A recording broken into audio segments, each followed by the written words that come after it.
अस्सलाम वालेकुम dear students. पाक स्टडी सीरीज़ के हवाले से आज हम बात करेंगे मुतालिया पाकिस्तान इंटरमीडिएट पार्ट 2 के लेक्चर नंबर 1 हिस्सा बे की। ये लेक्चर बाब अव्वल के सवाल नंबर 2 पर मुश्तमिल है, जिसकी वर्डिंग कुछ इस तरह से है। कायदे आज़म के इरशादात की रोशनी में नज़रिया पाकिस्तान की वजाहत करें। डियर स्टूडेंट्स, आपको बताते चले कि कायदे आज़म के इरशादात की रोशनी में नज़रिया पाकिस्तान की वजाहत में हमें पाक स्टडी सीरीज़ के लेक्चर नंबर 1 हिस्सा अलिफ को भी ऐड करना होगा। मसलन जब भी एनुअल में आपसे ये क्वेश्चन लिखने का कहा जाए या किसी भी टेस्ट के दौरान आप इसको लिखें, तो इसका स्टार्टिंग पार्ट पाक स्टडी सीरीज़ के लेक्चर नंबर 1 हिस्सा अलिफ पर मुश्तमिल होगा। आज का ये लेक्चर हमारे हिस्सा बे पर मुश्तमिल है, जिसमें हम कायद के अल्फाज में नज़रिया पाकिस्तान की वजाहत को बयान करेंगे। आइए इसे मज़ीद देखते हैं। नज़रिया पाकिस्तान कायदे आज़म के इरशादात की रोशनी में।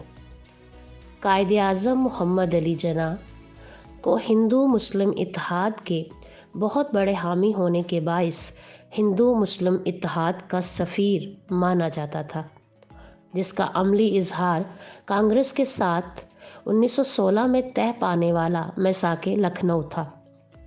बदलते हुए हालात, हिंदुओं की खुद पसंदी और कांग्रेस की हठधर्मी ने आपकी सोच को यकसर बदल के रख दिया।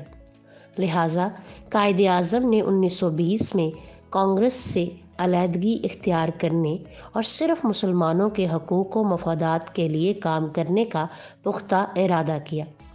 कायदे आज़म के इरशादात की रोशनी में नज़रिया पाकिस्तान की वजाहत दर्ज झैल है। इस सिलसिले में कायदे आज़म का सबसे पहला इरशाद जो हम डिस्कस करने जा रहे हैं वो है अलहदा मुमलकत का तसव्वुर। कायदे आज़म ने मार्च 1944 को मुस्लिम यूनिवर्सिटी अलीगढ़ के तलबा से खिताब करते हुए अलहदा मुमलकत के तसव्वुर के बारे में फ़रमाया, दरअसल पाकिस्तान तो इसी दिन वजूद में आ गया था जब हिंदुस्तान में पहला हिंदू मुसलमान हुआ था। हिंदुस्तान में जब पहला फ़र्द मुसलमान हुआ तो पहली कौम का फ़र्द नहीं रहा, वो एक जुदागाना कौम का फ़र्द हो गया और हिंदुस्तान में एक नई कौम मुसलमान वजूद में आ गई। अब हम बात करेंगे कुरान पाक की जामियत की। मुस्लिम लीग का सालाना इजलास कराची में 1943 में मुनक्कद हुआ।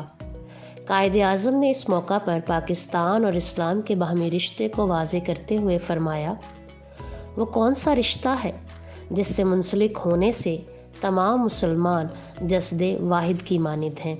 वो कौन सी चट्टान है जिस पर इस मिल्लत की अमारत इस्तवार है। वो कौन सा लंगर है जिससे इस उम्मत की कश्ती महफूज कर दी गई। वो रिश्ता, वो चट्टान, वो लंगर खुदा ताला की किताब कुरान मजीद है। डियर स्टूडेंट्स, यहाँ पर एक लफ्ज़ इस्तेमाल हुआ है लंगर, जिसके लफ्ज़ी मायने नोकदार लकड़ी का टुकड़ा है। यानी वो कौन सा नोकदार लकड़ी का टुकड़ा है जिससे इस मिल्लत या उम्मत की कश्ती को हमेशा हमेशा के लिए महफूज कर दिया गया। तो आपको बताते चले कि वो रिश्ता जिसमें उम्मत मुसलमान मुंसलिक है, वो चट्टान जिस पर इस कौम और मिल्लत की अमारत बनाई गई है, और वो लंगर जिससे खुदा ताला की किताब के तहत इस उम्मत को बचा लिया गया, वो सिर्फ़ और सिर्फ कुरान हकीम है। अब हम बात करेंगे इस्लाम के अलावा किसी इज़्म की ज़रूरत नहीं। मार्च 1944 में तलबा के एक वफ़द से खिताब करते और इस्लाम की अहमियत पर ज़ोर देते हुए कायदे आज़म ने फ़रमाया, हमारा रहनुमा इस्लाम है और यही हमारी ज़िंदगी का मुकम्मल ज़ाब्ता है। हमें किसी सुर्ख या पीले परचम की ज़रूरत नहीं और ना ही हमें सोशलिज़म, कम्युनिज़म या किसी और इज़्म की ज़रूरत है। यहाँ पर जो अल्फाज वजाहत तलब हैं, उसमें सबसे पहले लफ्ज़ है ज़ाब्ता। ज़ाब्ता के लफ्ज़ी मायने तरीक़ाकार के हैं। दूसरा लफ्ज़ है सोशलिज़म, एक ऐसा नज़रिया जिसके तहत मुख्तलिफ़ अक़वाम یا پھر عوام کے تمام تر اثاثہ جات اور جائیداد ان کی ملکیت قرار پائیں۔ کمیونزم یہ بھی ایک نظریہ ہے جس میں تمام تر اثاثے اور جائیداد جو عوام کی ہے وہ حکومت کی ملکیت قرار پاتی ہے۔ اسی طرح آخری لفظ ازم ہے، جو کہ ہم نے ہیڈنگ میں بھی دیکھا کہ ہم نے اسے استعمال کیا ہے۔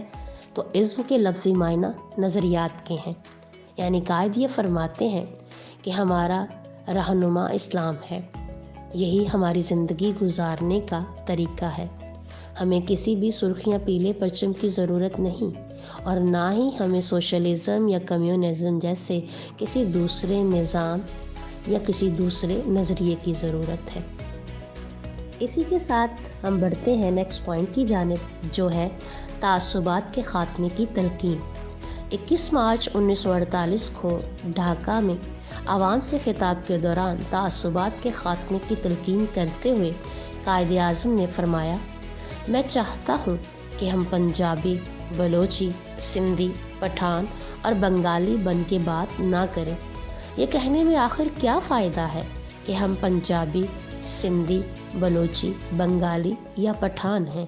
ہم تو بس مسلمان ہیں۔ آئیے اب بات کرتے ہیں تقسیم ہند کی ضرورت کی۔ قائد اعظم نے مارچ 1944 میں مسلم یونیورسٹی علی گڑھ کے طلباء سے خطاب کرتے ہوئے اور تقسیم ہند پر زور دیتے ہوئے فرمایا، پاکستان کے مطالبے کا محرک کیا تھا اور مسلمانوں کے لیے ایک جداگانہ مملکت کی وجہ کیا تھی؟ تقسیم ہند کی ضرورت کیوں پیش آئی؟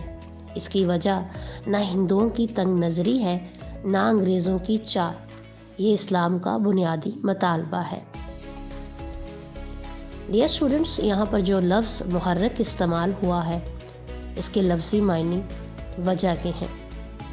تو قائد یہاں فرماتے ہیں کہ پاکستان کے مطالبے کی یا مسلمانوں کے لیے ایک الگ ملک بنانے کی یا پھر ہند کو تقسیم کرنے کی جو وجہ یا ضرورت ہے وہ نہ تو ہندوؤں کی تنگ نظری ہے اور نہ ہی انگریز کی چال، بلکہ یہ اسلام کا ایک بنیادی مطالبہ ہے۔ اب ہم بات کریں گے جداگانہ قومیت کا تصور۔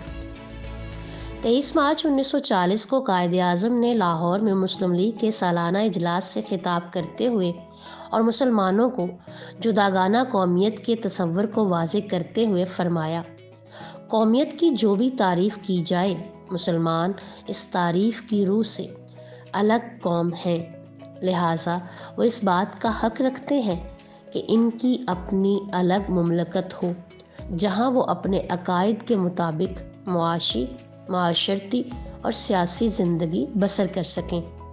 ہندو اور مسلم ہر چیز میں ایک دوسرے سے مختلف ہیں۔ ہم اپنے مذہب، اپنی تہذیب و ثقافت، اپنی تاریخ، اپنی زبان، اپنے طرز تعمیر، فن موسیقی، اپنے اصول و قوانین، اپنے معاشرت اور اپنے لباس غرض ہر اعتبار سے مختلف ہیں۔ اسی کے ساتھ بڑھتے ہیں آج کے لیکچر کے آخری پوائنٹ کی جانب، جو ہے پاکستان اسلامی نظام کی عملی تجربہ گاہ۔ قائد اعظم پاکستان کو اسلامی نظام کی عملی تجربہ گاہ بنانا چاہتے تھے۔ قائد اعظم نے 13 جنوری 1948 کو اسلامیہ کالج پشاور کے طلباء سے خطاب کرتے ہوئے فرمایا، ہم نے پاکستان کا مطالبہ ایک زمین کا ٹکڑا حاصل کرنے کے لیے نہیں کیا تھا، بلکہ ہم ایک ایسی تجربہ گاہ چاہتے تھے جہاں ہم اسلام کے اصولوں کو آزما سکیں۔ یعنی ہمارے قائد فرماتے ہیں کہ پاکستان کا مطالبہ یا پاکستان کے لیے تگ و دو صرف زمین کا ایک ٹکڑا حاصل کرنے کے لیے نہیں کی گئی تھی، بلکہ ہم ایک ایسا اسلامی معاشرہ چاہتے تھے جہاں ہم اسلام کے تمام تر اصولوں کو عملی طور پر اپنا سکیں۔ اسی کے ساتھ ہمارا آج کا یہ لیکچر پہنچتا ہے اپنے اختتام کو۔ Wish you all the best. Pakistan زندہ باد۔